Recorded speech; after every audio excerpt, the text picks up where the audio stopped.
रोजे नमाज तरावी जिक्र और तिलावत करके हमने रमजान में कमाई नेकियां खूब इबादत करके। रमजान के पावन पर्व की खुशबू और नूरानी लम्हों के बाद अब ईद उल फित्र आई है। हम सभी को करने को शाद। अपने बुजुर्गों की दुआएं ले, छोटों को दुआएं दीजिए।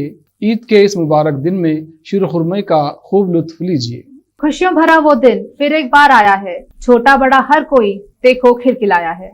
खुदा ने दुनिया को इस तरह से महकाया है, कई खुशियां लेकर ईद उल फित्र का त्योहार आया है। फूलों की तरह हंसते रहो, खूब झूमो और गुनगुनाओ। मुस्कुराहट हो बिखरी लबों पर, खुलकर तुम ईद मनाओ। दिलों में प्यार जगाने को ईद आई है, हंसों के हंसने हंसाने को ईद आई है। ईद उल फित्र के अवसर पर आपके चेहरे पर मुस्कुराहट तैरती रहे, आपकी सभी तमन्नाएं पूरी हो जाएं और आपका घर खुशियों से भर जाए। इसी दुआ के साथ रहमतों बरकतों वाले इस पवित्र दिन पर केपी न्यूज़ 24/7 की तरफ से आप सभी को बहुत बहुत ईद मुबारक।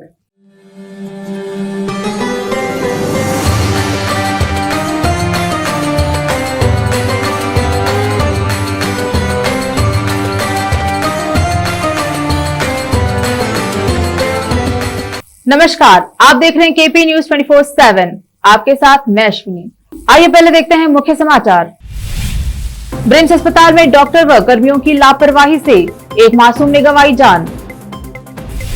बीदर में बसपा जयंती यात्रा जुलूस धूमधाम से निकाला गया, मुस्लिम समुदाय ने किया स्वागत। सिद्धरामैया ने पीएसआई घोटाला मामले में एडीजीपी अमृतपाल, डिप्टी एसपी को निलंबित करने की मांग। कैबिनेट विस्तार या फेरबदल के बारे में अमित शाह बताएंगे, बोम्मई ने कहा। 91% ने कहा कि बीजेपी गुंडागर्दी और दंगे करवाती है, सर्वे के आंकड़ों के जरिए मनीष सिसोदिया का दावा। जब तक मस्जिदों से लाउडस्पीकर नहीं उतरेंगे, सामने हनुमान चालीसा होगी, राज ठाकरे की चेतावनी।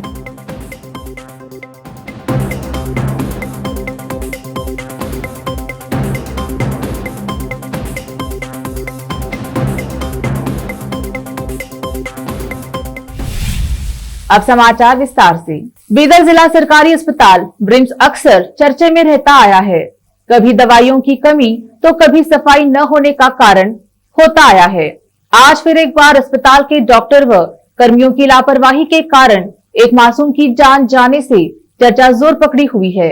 कल रात मिर्जापुर ग्राम से एक माता पिता अपने 7 साल के मासूम बच्चे को इलाज के लिए अस्पताल ले आए, जहां अस्पताल के कर्मी सिद्धन्ना और पल्लवी ने यह कहा कि अस्पताल में ऑक्सीजन उपलब्ध नहीं है। इसके बाद यह सूची लाओ वह सूची लाओ और यह शुल्क भरना वहां शुल्क भरने के बहाने बनाकर समय बर्बाद किया, जिसके कारण मासूम बच्चे की समय पर इलाज न होने से जान चली गई। इस पर कुछ लोगों ने हमारे चैनल से बात करते हुए अस्पताल की व्यवस्था और डॉक्टरों व कर्मियों सहित विधायक रहीम खान की लापरवाही का आरोप लगाया है। कैमरामैन साबिर खान का कवरेज। मोहम्मद नहीं, मैं मैलूर में रहता हूँ। वार्ड नंबर 26 का काउंसलर मेरा भाई है और कांग्रेस पार्टी से जीते हुए हैं। हमारे को पावर बताने का नहीं है, हमको इंसाफ करने का है। हमारे को इंसाफ के लिए डीसी साहब के पास हम जाने वाले हैं। डीसी साहब जो डिसीजन दिए उसको हम मानने वाले हैं। और मेरी एक रिक्वेस्ट है कि डीसी साहब यहाँ पे आकर एक बार 8 दिन में, महीने में, 2 महीने में एक आधी बार राउंड मारे। और एमएलए साहब से भी मेरी गुजारिश है कि उन्होंने भी हफ्ते में, महीने में कभी भी उन्होंने तो एक एक्शन लेना।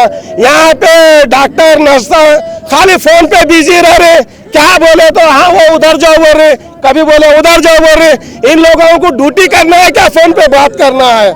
सुबह 10:30 बजे से इनकी ड्यूटी चालू रहती है, तो इन्होंने घर को कहता खाली फोन में बिजी रहते। पेशेंट को इनका बाप देखना क्या इनकी अम्मा देखना। आज हमको तकलीफ है, आज हम बोल रहे हैं। जब भी इन लोग जाते तो अपने घरों पर ट्रीटमेंट करते। इन लोगों को घरों पर ट्रीटमेंट करे बोल को ड्यूटी दी सो है गवर्नमेंट। क्या गवर्नमेंट हॉस्पिटल में उनको नौकरी कर को दिए बोले सो है गवर्नमेंट। यहाँ पे हम गवर्नमेंट हॉस्पिटल को आए थे और ये गवर्नमेंट हॉस्पिटल ये गरीबों का सबका यहाँ पे एक उम्मीद लेको आता है। गवर्नमेंट हॉस्पिटल को कोई भी आया तो पैसे वाला रहा तो वो कहीं भी जाकर इलाज कर लेता। गोर गरीब गवर्नमेंट हॉस्पिटल को इसलिए आता है कि हमारी मजबूरी में हमारा दवाखाने चाहिए है बोल को आता है। और यहाँ पे हमारे पास ऑक्सीजन नहीं है बोलते यहाँ के डॉक्टर। हमारे रहीम खान साहब MLA साहब, उनसे भी मेरी गुजारिश है कि उन्होंने एक बार स्पीच में बोले थे कि मैं 10 करोड़ रुपए का अलॉटमेंट कर यहाँ पे हर वो मिशन में दिया बोल को। और यहाँ के डॉक्टर बोलते हैं कि हमारे पास ऑक्सीजन नहीं है। एक डॉक्टर बोलता है कि वो डॉक्टर का जो मैं नहीं हूँ यहाँ का जिम्मेदार, नीचे है बोले तो नीचे क्या बोलते हैं ऊपर जाओ, नीचे ऊपर फिराने के चक्कर में हमारे ये बच्चे की जान चले गई है। ये मासूम बच्चा है ये। और भाई इधर चिट्ठी निकालने जाए, कुछ नहीं, इधर से चिट्ठी निकलने गए तो भी काउंटर पे एक जना धन बोल के नहीं रहता है। कभी बोलते उधर जाओ 1 नंबर पे जाओ, कभी इधर जाओ, उधर गए तो उधर नहीं मिलते, इधर आए तो इधर नहीं मिलते। पर चिट्ठी कहाँ से निकालना, इमरजेंसी वार्ड को जाओ बोलते, उधर काउंटर पे कोई नहीं रहता है, बार बार चले जाता है फोन पे बात करते करते। उधर डॉक्टर्स बोलते हैं अपना वेट करो, उधर बोलते अगर अब ये बच्चा गया, ये बच्चा जाने के बाद आएगा क्या वापिस, ऑक्सीजन नहीं है वो ये बोलते। हम DC से गुजारिश करना चाहते हैं इधर एक बार आके एक्शन ले। मेरा नाम सचिन है, MLA साहब भी इधर आना चाहिए, MLA साहब, SP साहब, DC साहब, सभी लोग से गुजारिश करता हूँ इधर आए, उन्होंने इधर आके क्या है पूरा इंक्वायरी करे।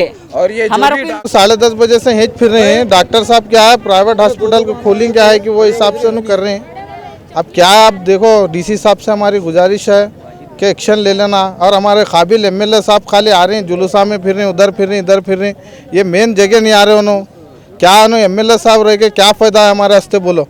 उन्होंने हम पब्लिक के हस्ते करते हैं क्या दूसरों के हस्ते करते हैं, बोला आप। एक तो दिन आके गवर्नमेंट हॉस्पिटल में उन्होंने ली क्या पूछो, क्या तो बताइए उन्होंने काबिलियत गवर्नमेंट हॉस्पिटल में, कुछ नहीं बताया आज तक उन्होंने। कई गरीब लोग मर रहे हैं, क्या कर रहे हैं MLA साहब हमारे, कहाँ है MLA साहब, किसको जाके पूछेंगे हम। वोट डालें से MLA साहब को किसको पूछेंगे हम। अब शेख सलमान है मेरा नाम, ह्यूमन राइट्स स्टेट प्रेसिडेंट हूँ। और आज का मसला ये है, आज हम गवर्नमेंट हॉस्पिटल गए थे और हमारे क्या नाम है गाँव का, मरजापुर से कुछ पेशेंट्स आए थे हमारे बीदर डिस्ट्रिक्ट ऑफिस को। तो हम वहाँ पर गए, हम अभी पूछे तो जब तक ट्रीटमेंट चल रहा था अभी बच्चे को ऊपर से नीचे, जब 4 फ्लोर, जब चिल्ड्रन हॉस्पिटल जब ऊपर है 4 फ्लोर ऊपर, तो आने जाने में दुनिया का टाइम लग जाता है। वो बोलते हैं OTP चिट्ठी लाना, वो लाना, ये फीस भरना, वो फीस भरना, फॉर्मेलिटीज़ बता रहे हैं। ठीक है फॉर्मेलिटीज़ करेंगे सर, लेकिन बच्चे की जब तक जान चले गई ना, अब उसका क्या।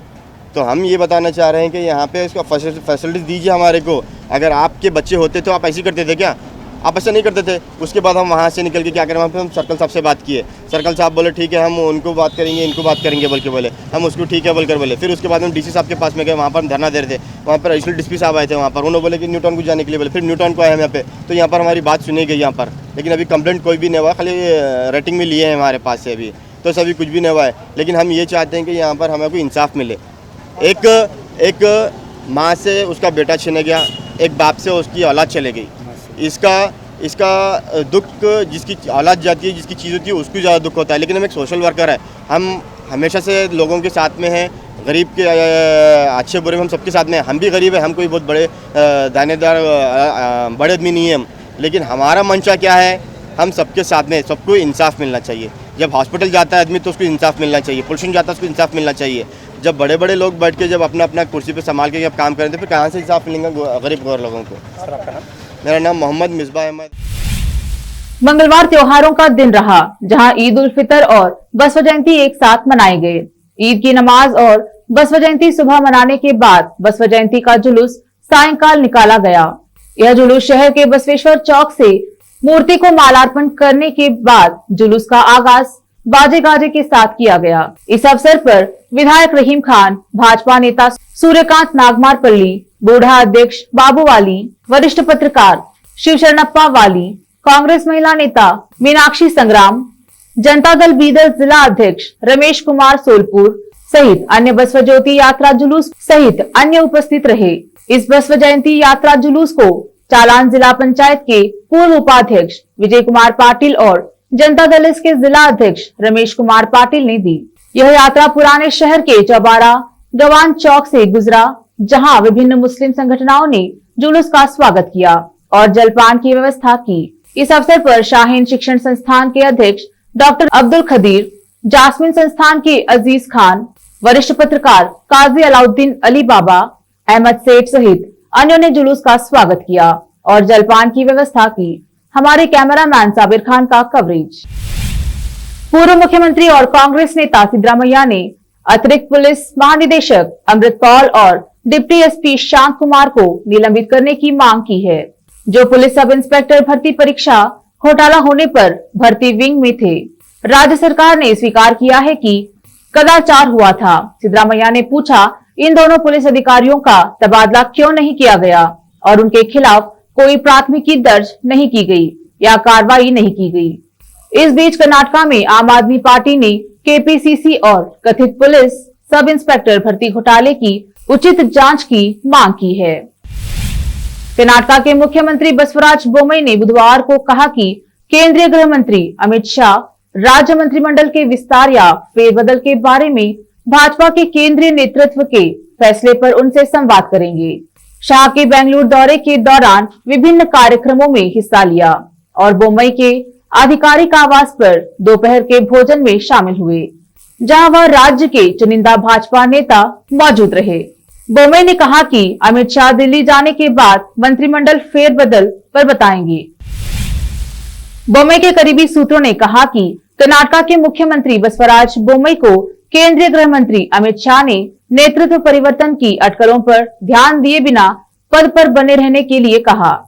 सूत्रों ने कहा कि शाह ने बोम्मई को यह भी आश्वासन दिया कि अगले साल उनके नेतृत्व में विधानसभा चुनाव होने हैं और कर्नाटका में किसी भी तरह के बदलाव का कोई सवाल ही नहीं है। उन्होंने कहा, अमित शाह ने मुख्यमंत्री को स्पष्ट निर्देश दिया है कि नेतृत्व परिवर्तन की चिंता न करे, जिसके बारे में लोग बात कर रहे हैं। अब लेते हैं छोटा सा ब्रेक, जल्द लौटेंगे ब्रेक के बाद। हिंदुस्तान के हर कोने में हम हैं मौजूद। 24 घंटे हालात पर गहरी नजर, खबरों से जुड़े चुपते सवालात और आपको दिखाता है धार्मिक, सामाजिक, राजनीतिक, लोकल और इंटरनेशनल न्यूज की सबसे बेहतर कवरेज, जो आपको रखती है हर पल बाखबर। देश और दुनिया भर की खबर के लिए देखते रहें KP news 24/7। Noor education trust Bidar की ओर से चलाए जाने वाला Noor MEd and BEd college Bidar, recognized by NCTE Delhi and affiliated to Gulbarga University, Gulbarga. Admission are open for the academic year 2021-22. विशेषज्ञ और सक्षम शिक्षकों द्वारा शिक्षा प्राप्त करने के लिए नूर एमएड एंड बीएड कॉलेज में दाखिला लें और शांत वातावरण में शिक्षा प्राप्त करें। बीदर शहर में बेहतर शिक्षा का एकमात्र केंद्र Noor MEd and BEd college, Shahpur gate, Bidar. Phone numbers 9945283920, 8482221297। रोगियों की सेवा और देखभाल करना जहां बड़े सम्मान की बात है, वहीं ये एक सम्माननीय पेशा भी है। इस पेशे को अपनाने वालों को नर्स कहा जाता है और इसका प्रशिक्षण लेने को नर्सिंग कहते हैं। इस नर्सिंग कोर्स की शिक्षा लेने के लिए सुखद वातावरण और अच्छे प्रशिक्षण केंद्र की आवश्यकता होती है।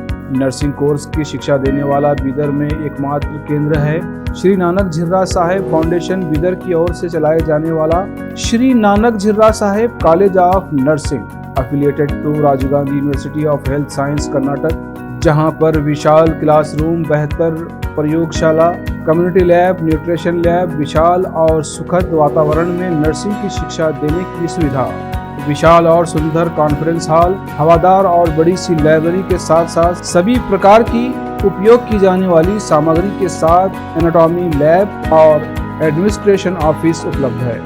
Vice chairperson Mrs Reshma Kaur की देखरेख में चलाए जाने वाला और प्रिंसिपल मिस्टर महांतेश की निगरानी में बेहतर नर्सिंग ट्रेनिंग का एकमात्र केंद्र Shri Nanak Jhirra Saheb college of nursing, near Nehru stadium, Bidar. Admission are open for the academic year 2021-22. Phone number 08483228272.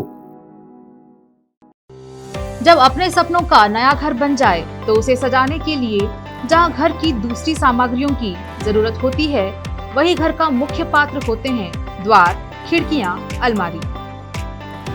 अपने सपनों के महल के लिए सुंदर बने बनाए द्वार के लिए बीदर नगर में एकमात्र दुकान है Surya plywoods and glass centre, जहां पर हर रंग, हर डिजाइन और हर प्रकार के और विभिन्न एजेंसियों के प्लाईवुड्स के दरवाजे, किचन और टॉयलेट्स में उपयोग होने वाली सामग्री और दूसरी चीजें मिलती हैं।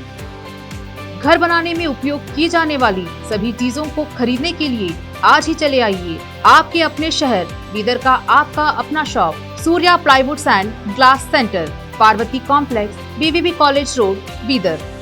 अधिक जानकारी के लिए शॉप के मालिक लालजी पटेल से इस नंबर पर संपर्क करें 09844090653। ब्रेक के बाद आपका स्वागत है। देखते हैं आगे के समाचार। दिल्ली में भाजपा और आम आदमी पार्टी के नेता अक्सर एक दूसरे पर आरोप प्रत्यारोप लगाते रहते हैं। इस बीच दिल्ली के उप मुख्यमंत्री मनीष सिसोदिया ने एक सर्वे का हवाला देते हुए एक बार फिर बीजेपी पर निशाना साधा है। उन्होंने कहा कि हमने लोगों से सर्वे करके पूछा था कि कौन सी पार्टी गुंडाई व दंगा करवाती है, जिनमें 91% ने कहा कि भाजपा गुंडागर्दी और दंगे करवाती है। सिसोदिया ने कहा कि 21 अप्रैल से हमने सर्वे का काम शुरू किया था, जिसमें 3 सवाल पूछे थे। 2 हफ्ते ये सर्वे करवाने में लगे।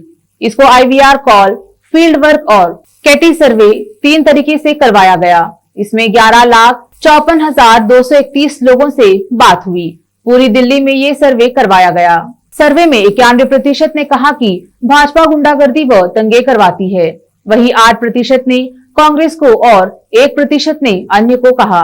किस पार्टी में सबसे ज्यादा अनपढ़ लोग हैं? इसके जवाब में 89% लोगों ने भाजपा का नाम लिया, 5% लोगों ने कांग्रेस का, 2% ने आप का, वहीं 4% ने अन्य को वोट दिया है। किस पार्टी में शरीफ पढ़े लिखे लोग हैं? तो 73% लोगों ने आपको वोट किया, 15% ने कांग्रेस, भाजपा को 10% व अन्य 2% ने अन्य लोगों को अपना मत दिया। मनीष सिसोदिया ने भाजपा पर निशाना साधते हुए कहा कि आज ये सर्वे भी बता रही है कि जनता के बीच भाजपा पूरी तरीके से बेनकाब हो गई है, इनको केवल गुंडाई आती है। दूसरा सवाल था किस पार्टी में सबसे ज्यादा लफंगे, गुंडे और अनपढ़ लोग हैं? तो भारतीय जनता पार्टी की छवि देखिए, 89% लोग कहते हैं कि भारतीय जनता पार्टी में सबसे ज्यादा लफंगे, गुंडे और अनपढ़ लोग हैं। 5% कांग्रेस, 2% आप और 4% अदर्स। तीसरा सवाल था कि किस पार्टी में सबसे ज्यादा शरीफ, पढ़े लिखे और ईमानदार लोग हैं? इसमें आम आदमी पार्टी को 73% लोगों ने कहा, कांग्रेस 15%, भारतीय जनता पार्टी 10% और अदर्स 2%।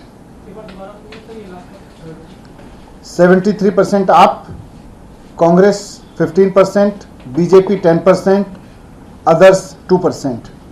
तो आज ये सर्वे भी बता रहे हैं कि भारतीय जनता पार्टी जनता के बीच पूरी तरह से बेनकाब हो गई है कि इनको ना सरकार चलानी आती, ना इनको कोई काम करना आता, ना स्कूल की बात करनी आती, ना अस्पताल की बात करनी आती, ना रोजगार की बात करनी आती, ना महंगाई पे कुछ करना आता, केवल गुंडाई आती है।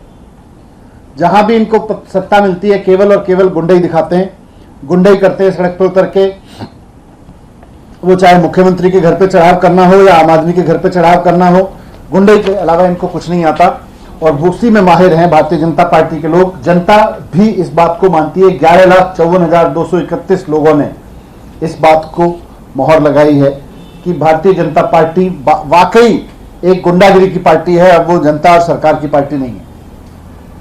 Thank you. सर, आज से निर्माण पे स्थल पर जो मजदूर हैं उनके लिए बस की सेवा शुरू की गई, निर्माण स्थल पे तो मजदूरों के लिए बस सेवा, बस फ्री पास दिया गया है और करीब 10 लाख मजदूरों को दिल्ली के उसका फायदा मिलेगा। महिलाओं के लिए तो पहले से ही सबके लिए बस में फ्री यात्रा है, पर निर्माण मजदूरों के लिए भी सरकार की ओर से फ्री पास दिया जाएगा। ये सर्वे कैसे कराया गया, कितने दिनों में कराया गया पूरा? जैसा मैंने बताया 2 हफ्ते ये सर्वे कराने में लगे और इसमें IVR कॉल्स के माध्यम से, फील्ड सर्वे के माध्यम से, कैटी सर्वे के माध्यम से तीनों तरीके से इसको कराया गया था। सर आज साल में फिर से बुलडोजर चलाए थे। एक सवाल ये कि जो अतिक्रमण को लेकर बीजेपी के लिए नोटिस जो दिया गया है की तरफ से, उसका किस तरह देखते हैं जो अतिक्रमण की कार्रवाई नहीं, ये तो हमने पहले भी कहा है कि भारतीय जनता पार्टी ने 17 साल में खूब पैसे खा खा के, और यही सर्वे में भी निकल के आ रहा है, ये जो आज बुलडोजर चला रहे हैं ये भी कहीं ना कहीं भारतीय जनता पार्टी की गुंडई का ही नतीजा है कि पहले तो पैसे लेके लोगों से अवैध उनकी रेहड़ी पटरी लगवाई, नेताओं ने महल दो महले बना लिए। बुलडोजर चलना है तो सबसे पहले उन नेता और उन अफसरों के घर पे चलना चाहिए जिन्होंने अवैध तरीके से इन मकानों को या दुकानों को बनने दिया, अतिक्रमण होने दिया। सबसे पहले कार्रवाई उन लोगों पर होनी चाहिए जिनकी जिम्मेदारी थी कि अवैध अतिक्रमण ना हो। महाराष्ट्र में लाउडस्पीकर विवाद थमता नजर नहीं आ रहा। पुलिस के कड़े बंदोबस्त के बावजूद कुछ इलाकों से मस्जिदों के सामने लाउडस्पीकर लगाकर हनुमान चालीसा का पाठ किया गया। मुंबई के कांदिवली में चारकोप में एमएनएस कार्यकर्ताओं ने ठीक अजान के समय अपनी बिल्डिंग के टेरेस पर लाउडस्पीकर पर हनुमान चालीसा का पाठ चलाया। वहीं इस विवाद के बीच पुलिस ने सीआरपीसी 149 के तहत मनसे प्रमुख राज ठाकरे को नोटिस जारी किया है। संज्ञेय अपराधों को रोकने के लिए सीआरपीसी की धारा 149 के तहत नोटिस जारी किए जाते हैं। संज्ञेय अपराध वे होते हैं जिनमें पुलिस बिना वारंट के किसी को भी गिरफ्तार कर सकती है। इस पूरे मामले को लेकर आज राज ठाकरे ने कहा कि सुबह से मुझे महाराष्ट्र के अलग अलग हिस्सों से फोन आ रहे हैं, महाराष्ट्र के बाहर से भी फोन आ रहे हैं, पुलिस के फोन आ रहे हैं। अब तक कई जगहों पर मेरे कार्यकर्ता और नेताओं को पुलिस नोटिस दे रही है, पकड़ रही है। ये हमारे साथ ही क्यों हो रहा है? जो कानून का पालन कर रहे हैं उन्हें सजा क्यों दी जा रही है? उत्तर प्रदेश के ललितपुर में एक 13 साल की बच्ची के साथ गैंगरेप और शिकायत लेकर जाने पर थानेदार द्वारा बलात्कार की घटना पर सियासत गर्मा गई है। इस मामले पर विपक्षी दल उत्तर प्रदेश में कानून व्यवस्था पर सवाल उठाते हुए लगातार राज्य सरकार पर निशाना साध रहे हैं। इस मामले में कांग्रेस नेता प्रियंका गांधी ने योगी सरकार पर निशाना साधते हुए कहा है कि बुलडोजर के शोर में कानून व्यवस्था के असल सुधारों को कैसे दबाया जा रहा है। उन्होंने कहा है कि इस तरीके की घटनाओं पर लगाम लगाने के लिए कड़े कदम उठाने होंगे। ललितपुर की घटना पर उन्होंने एक के बाद एक कई ट्वीट किए। प्रियंका गांधी ने ट्वीट किया, ललितपुर में एक 13 साल की बच्ची के साथ गैंगरेप और फिर शिकायत लेकर जाने पर थानेदार द्वारा बलात्कार की घटना दिखाती है कि बुलडोजर के शोर में कानून व्यवस्था के असल सुधारों को कैसे दबाया जा रहा है। अगर महिलाओं के लिए थाने ही सुरक्षित नहीं होंगे तो वो शिकायत लेकर जाएंगी कहां? हनुमान चालीसा विवाद के बाद से सुर्खियों में आए महाराष्ट्र के विधायक रवि राणा और सांसद नवनीत कौर राणा के लिए एक राहत की खबर है। न्यूज एजेंसी के मुताबिक उन्हें सेशन कोर्ट ने शर्तों के साथ जमानत पर रिहा करने की अनुमति दे दी है। बता दें कि महाराष्ट्र के मुख्यमंत्री उद्धव ठाकरे के घर के बाहर हनुमान चालीसा पढ़ने के ऐलान के बाद बिगड़ी कानून व्यवस्था और राजद्रोह के आरोप में दोनों को गिरफ्तार किया गया था और एक हफ्ते से ज्यादा वक्त से दोनों जेल में बंद थे। महाराष्ट्र सरकार की तरफ से सांसद की जमानत याचिका का जमकर विरोध किया गया। सरकारी वकील ने कहा था कि सांसद की तरफ से राज्य सरकार को गिराने की साजिश रची जा रही थी। उन्होंने कहा था कि सांसद का इरादा था कि ऐसे हालात पैदा कर दिए जाए कि सरकार गिर जाए। वकील की तरफ से कहा गया था कि दोनों ही आरोपियों ने मीडिया इंटरव्यू में कहा था कि ये सरकार महाराष्ट्र के लिए एक दुर्भाग्य है और वे इस साढ़े सती को समाप्त करना चाहते हैं। इससे ये स्पष्ट रूप से इस सरकार को हटाने के लिए किया गया कार्य था। पति पत्नी पर कई मामलों में मुकदमे दर्ज है। सरकारी वकील ने कहा है कि उनके खिलाफ कई आपराधिक मामले चल रहे हैं, उनमें हत्या का मामला भी दर्ज है। पीएम नरेंद्र मोदी को कोपेनहेगन में डेनमार्क की महारानी मार्गरेट द्वितीय की तरफ से एमलेनबोर्ग पैलेस रखे गए रात्रि भोज में शामिल हुए। यह आधिकारिक रात्रि भोजन प्रधानमंत्री मोदी की यूरोप यात्रा के दूसरे दिन का आखिरी कार्यक्रम था। इससे पहले दिन में प्रधानमंत्री मोदी कोपेनहेगन पहुंचे और उन्हें अपनी डेनिश समकक्ष मैट फ्रेडरिक्सन से द्विपक्षीय मुलाकात की। यहाँ दोनों नेताओं ने आपसी व्यापार और पर्यावरण पर एक्शन जैसे द्विपक्षीय मुद्दों पर चर्चा की। दोनों नेताओं ने कोपेनहेगन में हरित रणनीतिक साझेदारी पर द्विपक्षीय प्रतिनिधिमंडल स्तरीय बातचीत की। प्रधानमंत्री मोदी ने डेनमार्क की प्रधानमंत्री के साथ यूक्रेन के मुद्दों पर भी बात की और यह जोर देकर कहा कि भारत युद्ध के जल्द से जल्द खत्म होने और मौजूदा संकट के कूटनीतिक हल के पक्ष में है। आखिर में फिर एक बार देखते हैं मुख्य समाचार। ब्रिम्स अस्पताल में डॉक्टर व कर्मियों की लापरवाही से एक मासूम ने गंवाई जान। बीदर में बसपा जयंती यात्रा जुलूस धूमधाम से निकाला गया। मुस्लिम समुदाय ने किया स्वागत। सिद्धरामैया ने पीएसआई घोटाला मामले में एडीजीपी अमृत पॉल डिप्टी एसपी को निलंबित करने की मांग। कैबिनेट विस्तार या फेरबदल के बारे में अमित शाह बताएंगे, बोम्मई ने कहा। 91% ने कहा कि बीजेपी गुंडागर्दी और दंगे करवाती है। सर्वे के आंकड़ों के जरिए मनीष सिसोदिया का दावा। जब तक मस्जिदों से लाउडस्पीकर नहीं उतरेंगे, सामने हनुमान चालीसा होगी, राज ठाकरे की चेतावनी।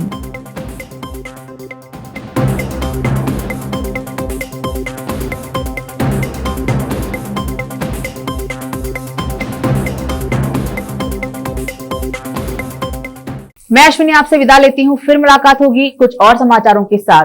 तब तक के लिए देखते रहिए केपी न्यूज 24/7। धन्यवाद।